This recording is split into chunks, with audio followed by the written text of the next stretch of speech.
Þegar gerð hágöngumiðlunar komst á lokastig og farið var að hleypa vatni í miðlunarlónið í júlílok, upphófust mótmæli gegn því að sérstæðum hverum á Köldukvíslareyrum yrði sökkt.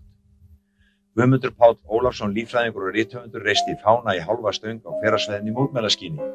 Lögregla tók hann niður 4 dögum síðar, en fréttamyndirnar af þessum atburðum urðu sérstæðar vegna þess hvernig svæðið var að sökkva.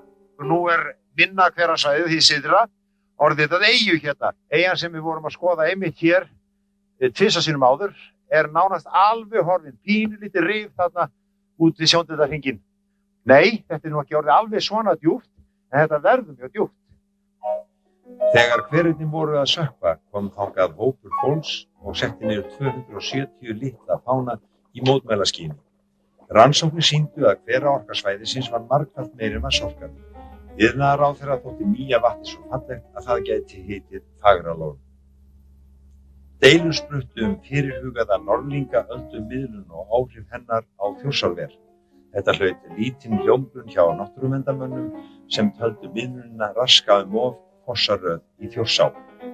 Síðustu mánuði ársins magnaðist umræðan fyrirhugaða virkjanir á hálendinu norðaustan Vatnajökuls, sem Austfirðingar töldu nauðsynlegar til þess að hægt yrði að reisa álverksmiðju Norsk Hydro á Reyðarfirði og hamla gegn fólksfækkun á svæðinu.